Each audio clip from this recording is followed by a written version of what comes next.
आचार्य मम्मट ने काव्य प्रकाश में जब काव्य के लक्षण का स्वरूप प्रतिपादित कर दिया, तब इस काव्य के भेद पर चर्चा की कि जो शब्दार्थौ काव्यम है वह काव्य कितने प्रकार का होता है, अर्थात काव्य को प्रस्तुत करने का कितने तरह का विधान है, कितने तरह से काव्य प्रस्तुत किया जा सकता है और उसका निर्णय कौन सा काव्य अच्छा है, कौन सा काव्य मध्यम है, कौन सा काव्य बहुत अच्छा नहीं है, उस दृष्टि से विचार करते हुए आचार्य मम्मट ने काव्य के 3 भेद किए हुए हैं।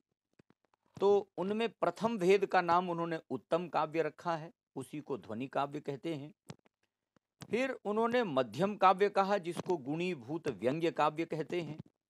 और अंत में उन्होंने अधम काव्य कहा है, जिसको अवर काव्य या चित्र काव्य कहते हैं। तो काव्य के ये 3 भेद हैं, उत्तम काव्य, मध्यम काव्य और अधम काव्य। तो आइए देखते हैं कि आचार्य मम्मट ने किस प्रकार इन काव्य के भेदों को परिभाषित किया है।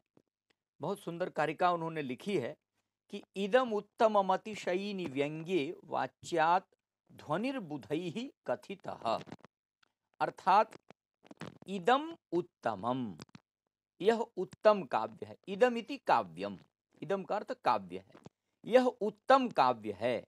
कब? तो कहा कि अतिशयिनी व्यंग्ये, दोनों में सप्तमी का प्रयोग कर दिया। वाच्यात, वाच्य से व्यंग्य के अतिशायी होने पर, अर्थात वाच्यार्थ से जहां व्यंग्यार्थ अधिक चमत्कारी हो वहां पर उत्तम काव्य होता है। इस उत्तम काव्य को ही पूर्ववर्ती आचार्यों ने ध्वनि काव्य कहा है। ध्वनि ही बुधई ही कथितः, बुधई ही वैयाकरणई ही, जो व्याकरण थे उन्हीं को विद्वान कहा जाता था। तो उन विद्वानों के द्वारा इस उत्तम काव्य को ध्वनि काव्य कहा गया है, यह आचार्य मम्मट का अभिप्राय है। अब इस उत्तम काव्य के बहुत सुंदर उन्होंने उदाहरण भी दिया है।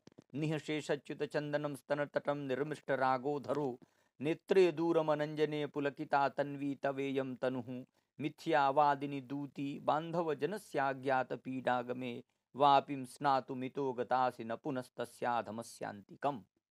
इसमें बहुत सुंदर व्यंग्य प्रतिपादित किया है। तो हमें मूल रूप से यही ध्यान रखना है कि उत्तम काव्य वहां होता है जहां पर वाच्यार्थ की अपेक्षा व्यंग्यार्थ अधिक चमत्कारी होता है, उसी को उत्तम काव्य कहते हैं। और इसी उत्तम काव्य को परवर्ती तो कहते ही हैं, पूर्ववर्ती जो आचार्य थे उन्होंने भी ध्वनि काव्य के नाम से इस उत्तम काव्य को स्वीकार किया है। दूसरा काव्य भेद आचार्य मम्मट ने कहा मध्यम काव्य।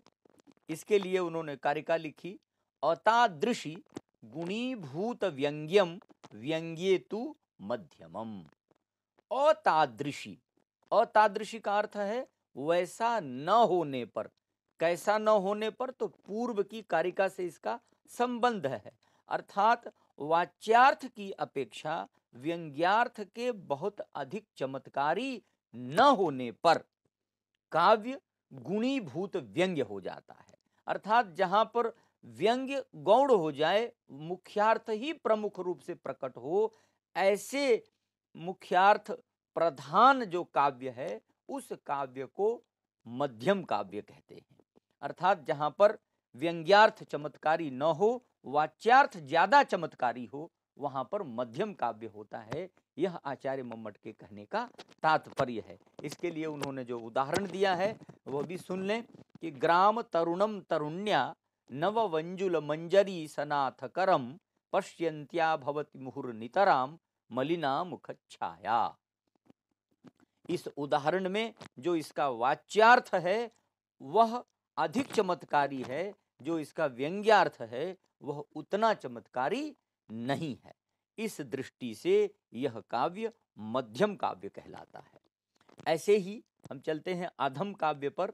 आचार्य मम्मट ने अधम काव्य के संदर्भ में जो उसकी परिभाषा लिखी है वह कि शब्द चित्रम वाच्य चित्रम व्यंग्यम त्ववरम स्मृतम। अर्थात जहां शब्द चित्र हो और वाच्य चित्र अर्थात अर्थ चित्र की प्रधानता हो और अव्यंग्यम व्यंग्य हो ही ना, व्यंग्य का जहां अभाव हो, ऐसा काव्य जहां केवल शब्द की चतुरता हो, अर्थ में चतुरता हो, किंतु व्यंग्यार्थ ना हो। तो जहां व्यंग्यार्थ नहीं होगा, ऐसे काव्य को अवर काव्य कहते हैं।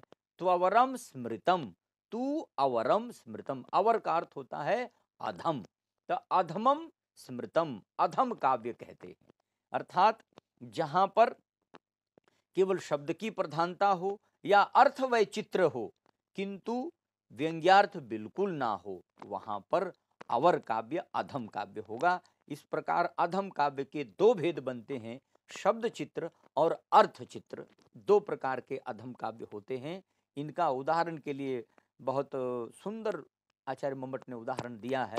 स्वच्छंदोच्छल दक्ष कच्छ कुहर छाते तराम्बुच्छटा मूर्छन मोह महर्षि हर्ष विहित स्नान निकहनायव विद्यादुद्य दुदार दर दुर्दरी आदि लंबा सा श्लोक है। इसमें केवल शब्द की ही छटा है। बहुत सुंदर इसमें अनुप्रास अलंकार का प्रयोग किया गया है। अर्थ गांभीर्य नहीं है, व्यंग्यार्थ बिल्कुल नहीं है। उस दृष्टि से इस काव्य के इस उदाहरण को हम अधम काव्य की श्रेणी में रखते हैं। ऐसे ही अर्थ चित्र के लिए भी आचार्य मम्मट ने एक उदाहरण दिया है, जिसमें केवल अर्थ की विचित्रता मात्र है, व्यंग्यार्थ नहीं है। तो जहां पर शब्द की सारा आडंबर हो, जाल हो, पढ़ने में बस अच्छा लगे, अर्थ कोई बहुत विशेष ना हो, व्यंग्यार्थ हो ही ना, तो वहां शब्द चित्र होगा। और अर्थ बड़ा विचित्र हो, व्यंग्यार्थ नहीं हो, तो वहां भी अर्थ चित्र होगा। इस प्रकार अधम काव्य के ये दो भेद हैं, शब्द चित्र और अर्थ चित्र। आचार्य मम्मट ने इन्हीं तीन भेदों को स्वीकार किया है। यद्यपि परवर्ती जगन्नाथ आदि आचार्यों ने इसके चार भेद माने हैं, उसकी चर्चा हम अलग से करेंगे।